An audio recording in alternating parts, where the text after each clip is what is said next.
Namaskar and welcome back to Media Scan, your weekend dose of headlines, controversies and perspectives. Why do Netas attack and hurt religious sentiments while trying to run down their political rivals? This is what we will try to understand from our special panel of guests this evening. But first up, what made news? India has emerged as the powerful voice of the Global South. Addressing an event of the Global South nations, Prime Minister Narendra Modi made it clear that India would rise up and speak for their interest. PM Modi said that most of the crises at the global level were not of our making, and yet the Global South was bearing its brand. In another event, Prime Minister Modi said, the youth of India must join the growth trajectory. He remarked that the runway was made ready by the government and it is the youth who will now have to take off in a big way. After scary reports of houses developing cracks and the ground sinking in Joshimath, residents are being shifted to other locations. Cash assistance is being provided to the affected population. Meanwhile, multiple teams of experts are examining the causes and remedies for the situation. In a related development, it was made clear that the situation is not a fallout of an NTPC project as claimed in the media. Vice President Jagdeep Dhankar and Speaker of Lok Sabha Om Birla have expressed serious concerns over attempts for judicial overreach. Vice President Dhankar emphatically said he could not remain silent while there was an attempt to emasculate the power of Parliament. Speaker of Lok Sabha Om Birla also reiterated similar concerns. The two leaders were addressing a conference of presiding officers of legislative bodies in Jaipur. November factory output up to 7.1% and inflation down in December below 6%. The recent uptick in economic indicators has brought cheer in the markets as well as the positive vibes among the experts. India continues to be a beacon of hope among nations battling global economic challenges. Rahul Gandhi trying to create a debate on Tapaswi versus Pujari. Education Minister of Bihar calling the Ramcharitmanas a document that spreads hate. These and similar remarks by politicians have created concern over why political leaders trample on the religious sentiments of people in their bid to attack their political rivals. Detailed debate coming up. All through the week, the media carried back-to-back statements from senior politicians of various political parties in one way or the other, directly or indirectly, trying to demean the sentiments of the majority community with regard to their religious practices, their traditions, their cultural heritage, and even their holy scriptures. Why do politicians have to bring in religious issues and try to hurt the spiritual sentiments, the astha of such a huge number of the population just to score political rivalry? That is the question before the panel today. And joining me on Media Scan on this sensitive but very important issue, we have with us this evening Arun Anand, well-known author, columnist. You have been listening to him on television, reading him on digital platforms. He is back on Media Scan this evening on this important subject. Welcome back, Arun Anand, and Happy New Year.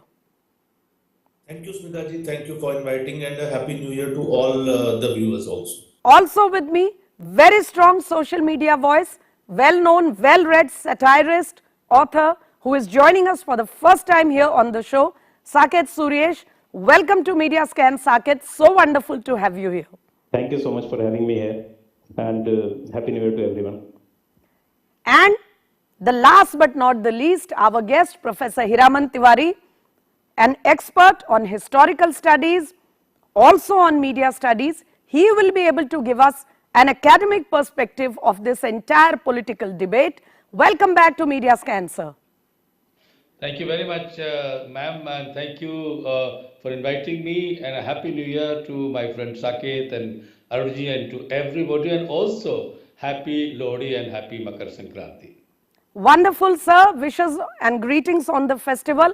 But my first question comes to Arun Anand.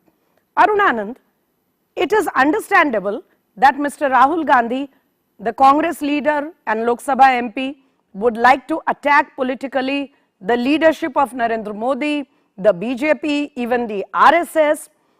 It's fine up to that extent. But why would Mr. Rahul Gandhi have to bring in issues like tapasya and puja and religious sentiments and the spiritual fountainhead of the people's aspirations and things like that? At the same time, the Education Minister of Bihar going beyond all limits to attack a document which is the bedrock of our spiritual faith. Not just that, it is a way of life for so many crores of citizens in this country, not only in this country, but people who follow the Sanatan faith worldwide. Your take on this entire effort to bring in, to trample religious sentiments in the name of political commentary. Arunanam. Smitaji, I think primarily first I want to congratulate you on the that you have the guts to pick up this issue and debate on and have a debate on this issue. And fortunately, unlike many other channels, there is no cacophony of voices. People can talk here. So Thank you. I think it's largely basically because the way you conduct the debate. So I hope some more anchors can learn from it. So one Very is kind, that. very kind of you. Yeah. So, see, the second thing is that religion has always played an important role in Indian politics. Uh, even Congress, right since the even if Mahatma Gandhi, even if you see prior to independence also, so religion did play a very important role in our freedom movement also. So whether it was the Shuddhi movement or whether it was Mahatma Gandhi, and then we are seen in our constitution also. There are we have mentioned about the cow protection and a number of other things. Now, and Congress has out and out, basically, unfortunately, from 1950s onwards, Congress has out and out used religion. Initially, they were using this religion, to create a scare amongst Muslims or minorities, and hence this, Muslim appeasement happened, and then because of this scare, a Muslim vote bank was created. Now they have seen, the tide has turned because the Hindus have basically given a big pushback. When the Hindus have given a push, while this was happening and Rahul Gandhi was taking over the reins of the party, so two things were happening. One was that when there was a Hindu resurgence, and which was reflected in, and it was a combination of development and Hindutva actually. But there was a Hindu resurgence and it went out and out and out back, basically Narendra Modi led BJP. And Narendra Modi, one of the prime reasons he had such a fantastic victory was that he was also the Hindu Hriday Samrat, what you call. Now people can, criticize it whether it's the right thing or not, but that's the fact on the ground. Now, but simultaneously, another interesting thing was happening that when Rahul Gandhi took over the reins of the party, and you are connected to the ground, he has been surrounded by, a bunch of ex-JNUites, basically who were from, radical left organizations, and they became the major influencers in terms of, and Rahul Gandhi also cannot be absolved of this because he needed to apply his own mind also. So what had happened? Congress was always largely a centrist party. There were people who were right of the center also. There were people who were left of the center also. But under Rahul Gandhi's leadership, the party moved to the radical left and got battered in elections. Now there are attempts by Rahul Gandhi to brandish his brand of what you call Hindutva, and by making these kind of statements because they want to bring, but these are all only cosmetic. Okay, I get your point, Arun Anand. You are trying to say that Rahul Gandhi, considering the political background that you have just elucidated so well, I can understand. But that somehow does not justify the kind of comments that were made. But on that point, I shall come back to you very quickly. Before that, can I connect to Saket Suresh? Saket Suresh, straight question to you. Uh, we know what kind of liberties are being taken by politicians when it concerns Hindu faith, Hindu sentiment, which is the overarching spiritual, sentiment of the country. Do you think similar liberties can be taken with people who profess other religions in our country? And if not, why do you think politicians feel emboldened enough to take such liberties only with the Hindu faith? Yeah, my point on this is two ways. One is that Hindu faith in itself is inherently so tolerant that people take this liberty. And if you look at the history of Hinduism also, it has always been a philosophical religion. It has never been a military religion, and Right. that is where the difference lies. The fear or of debating on Hinduism has never been there, and I think that is one of the hallmark of Hinduism as well. It has never been a religion of book. It has always been a religion of books. So there are multiple books which are read, and the debate and multiple perspective has always been a part of Hinduism. Now the problem is that even with all those things, there has always been a baseline where you actually say that this far and no further. So that is there, and that respect has been accorded to all the books. While we are not a faith of book, we are faith of books, but all the books, whether it is Gita, whether it is Upanishads, whether it is Ved, whether it is Manusmriti, so everything has been accorded a sense of respect. You can debate on it, you can discuss on it, but you must not insult it. And you Okay. must not falsely call it something. Just Yeah. a very quick query here before you move on to the next point. Is there a thin line where the issue of debating and philosophical analysis ends and downright insulting and humiliating a faith starts? Yeah, so that is where I was coming to. See, the problem is that there is a kind of deep conspiratorial angle to it.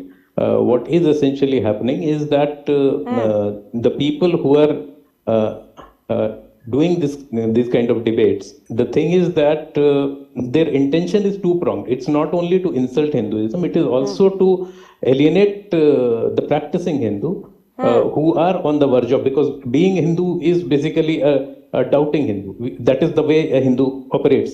We always think about something. Why do this thing? Why this ritual? Why this prayer? Why this Okay. God? Why not this? Doubting, questioning, So now, analyzing, the debating gap- these are essential elements of Hinduism. But I Exactly. shall come back to you on the other side of this question. Before that, can I please bring in Professor Hiraman Tiwari? Professor Tiwari, you are an expert not only on history, but also, sir, on cultural heritage and related issues. In your understanding, in your knowledge, is the Ramcharitmanas, as claimed by the RJD leader, a document, a scripture which is spreading hatred among the society? Your take, sir. So first of all, Smitaji, I'm very grateful that you have brought me in the company of these two illustrious thinkers, Arunji and Saketji, and I fully endorse their views on the idea of certain people, certain sections of society, and particularly also Congress party and other political parties who use Hinduism as a football and a sort of a punching bag. It is very unfortunate. It is almost scandalous. Secondly, your question about the Ramcharitmanas. Yes. Now, anybody who is even scantily aware of Indian culture would appreciate that Ramcharitmanas is not only simply a textbook, but is a scripture which is full of knowledge, full of information, full of historical facts.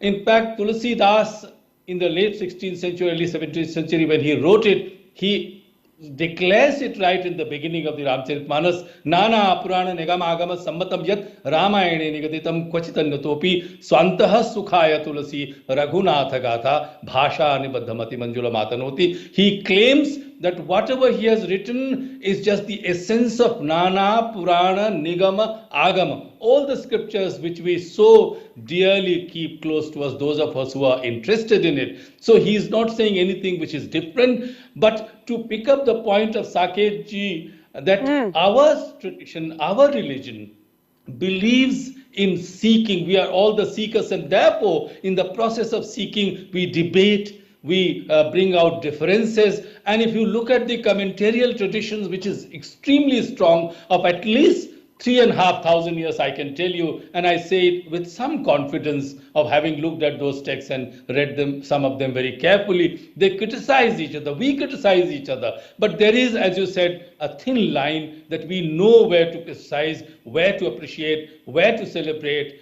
And the idea, I fully again agree with both of them, that there has been this tendency of simply using this Hindutva or Hindu tradition as a punching bag for an ulterior motive. Right. That motive could. So what can be done to change this undesirable situation is the next question that comes into mind.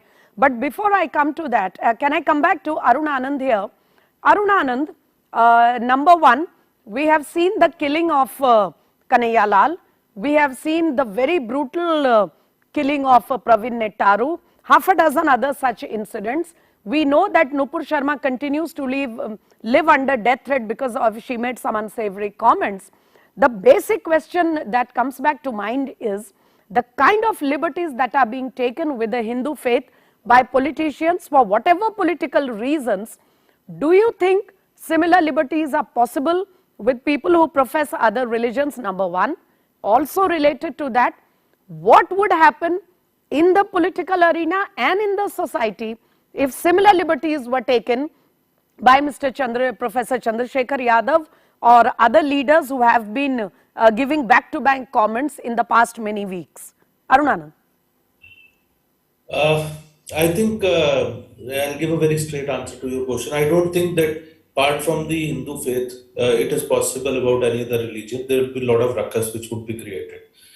It also, and why do you think so? And it also comes out from the fact because there's only one country for Hindus, that is India, that is Bharat. And there's a lot of international pressure which comes from, the West when it comes to the Christian missionaries related or Christian related issues. Then there are a whole lot of, the Islamic countries, the Islamic world.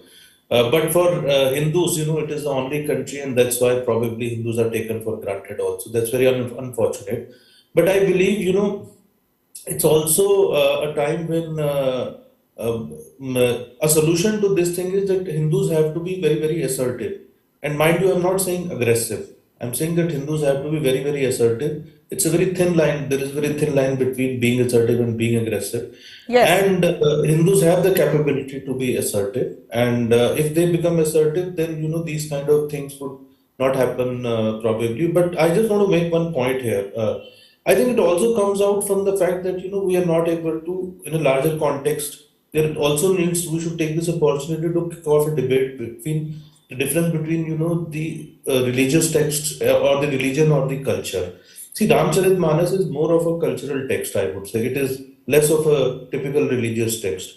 In fact, Mahatma Gandhi, ironically, the gentleman from Bihar, he made this statement, probably he should have read Mahatma Gandhi. Mahatma Gandhi is on record saying that Ramcharitmanas is the greatest book of all devotional literature.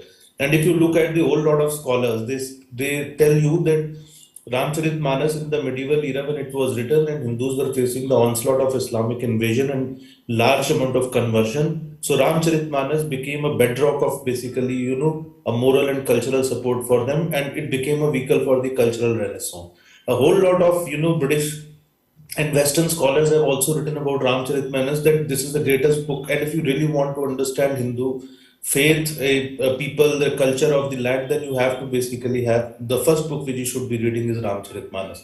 Last but not the least, even when people were going to, Mauritius, when, what we call Girmitiya Mazdoor. So what did they take with them? They only took copies of Ramcharitmanas. Yes. They took the tradition of Ramlila with them. And let me tell you, the tradition of Ramlila was started by Goswami Tulsidas ji after he had written Ramcharitmanas. So wonderful. Arun Anand, thank you for explaining it so well. How the Ramayana, the Ramcharitmanas and all other practices related with it have acted as a binding force for the entire nation, our collective faith, our collective knowledge. But I want to come to Saket Suresh on a very similar point. Saket Suresh agreed that there is this millennial old tradition of debate and discussion, even questioning within the Hindu faith. But do you think the question that Arun Anand was trying to raise here, that there would be a lot of ruckus if any similar comment was made on any other religion, God forbid? Why do you think similar situations do not happen when it comes to a question related to the Hindu faith? Is there lethargy? Is there inertia? Are people just not bothered? What do you think it is? So, Smitaji, I would like to point it in a two parts. One is that post-independence. I mean, if you go through that debates which happen in Constituent Assembly as well, there was yesterday, a couple of days back, there was a lot of noise about what Mr. Mohan Bhagwat said, the RSS chief had said. Actually, Mr. G.B. Pant, right down to his spine congressman, he actually said in Constituent Assembly that your safety lies in making yourself an integral part of the organic nation as a whole. And then there was a lady, a Muslim member of Constituent Assembly. She also said that the best way of getting security in, and now that we are in India and we have chosen to be in India. So I'm not talking about the Muslim League people who were the part of Constituent Assembly, but the other people who were... These were true blue Congress leaders or from other sections? Yeah, correct. So like from Bihar, there was a Constituent Assembly leader from Patna. There was a Muslim leader. I will just let you know the name of the person. Yes. So very, very wise decision, very wise statements they had made, and they said that the ideal way of living together with the Hindus is to basically be a part of the larger whole instead of the othering that is being done, which even Mr. Naqvi and very quickly, because I do not have much time left with me, Saket, very quickly, when or how do you think the othering started? Yeah, so that is what I was saying. So what actually happened is that as the time passed, then this killing of Gandhi, assassination of Gandhi had happened, and immediately post that there was so much of guilt which was thrown at Hindus, and as a society, rather than calling it a stray event by a loony individual, it was put in as if it was a collective responsibility of the community, and the community was told to put their heads down and bear all the insults. And that is one thing. And the second thing what was done is to try to alienate the Hindus from Hindu faith itself. That is the other thing which had happened. So these two things actually made Hindus very much unconcerned about what was happening about their faith. We are talking about Ramcharitmanas. There is a Diwali ban in Delhi. Right now there is no Diwali, but in Delhi there is no reduction in pollution. There are no scientific reasons for that. But still Diwali is banned. It may this week the debate may have started over Ramcharitmanas or a couple of other comments, but there are many larger issues involved here. Certainly we shall have to debate at least one more episode to come to all that. Saket, it is about the frog in the hot water kind of thing, that slowly and slowly the temperature is raised. So there are test and go which has happened. Anurag Podar was shot dead during Durga Puja, shot in the head. So and people have seen that we have taken it into our stride, and possibly there is one thing which is very critical. If you look at Ramayana also, when Vishwamitra's rituals were being attacked by Rakshas, he was a Raj Rishi. He did not pick up the weapon. He went to the state. He went to Dashrath and asked him to provide protection. This is the basic Hindu system on which current or the modern societies are built, where the state is point supposed taken, to protect Saket. I will have to bring in Professor Tiwari also for 1 second here, because we are almost at the end of the episode. Professor Tiwari, on two concerns, both our friends are almost agreed that there is a lack of a kind of reaction from the Hindu community. There may be historical reasons for that, or it may be because it is a way of life in Hinduism to absorb and assimilate all kinds of questions. Does that include attacks on our faith, number one, sir? And secondly, you as an academician, but also a concerned citizen, what would you say is the way forward for the community, and how can we make politicians not do this in future, that is to trample upon people's faith in the process of making their political comments. Smitaji, all three of you have made the points which point to the fact that we must be aware of what is happening.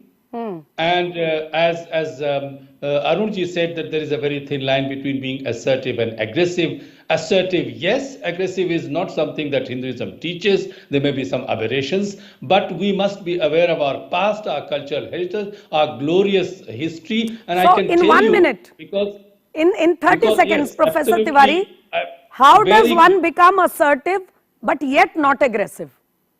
Yes, so you become assertive. You when you study, you know your past, you know your history, then you're confident about it. But certainly, this abominable kind of attacks that are happening periodically, whether it was during the UPA government when Ram was almost declared to be a non-entity, a mythical figure, that must have offended, should have offended millions of us. But as Sake said, there is no historical reason, but there is a cultural reason that we normally do not react beyond a certain point. But I think we must be in the age of social media, when we know what is happening around the world, not only here, but around the world. We must react, we must raise our voice, but we must raise our voice with knowledge, with confidence, with our historical past with us. With that baggage, if we push back, I think we would be able to come clean on that. Very profoundly put, Professor Tiwari.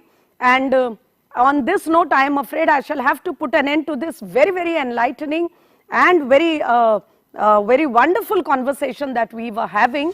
Thank you, Professor Tiwari, for joining us once again on Media Scan. You are always so kind to give us your time. Also, I am very grateful to Saket Suresh, who joined us for the first time. Saket, we shall come back to you in another episode. Thank you. And also, Arun Anand, great to have you back on the show. See you again. Thank you very much. There are historical, cultural and religious reasons why the Hindu community usually refrains from making any aggressive reactions whenever there is an attack on the faith, on the collective sentiments of the community. However, that should not become an excuse for politicians or anybody for that matter to attack the sentiments of a particular community, because that is not what democracy means, or even one's freedom of expression should entail. On that note, we shall come back with another interesting topic in the next episode. See you next weekend. Till then, namaskar.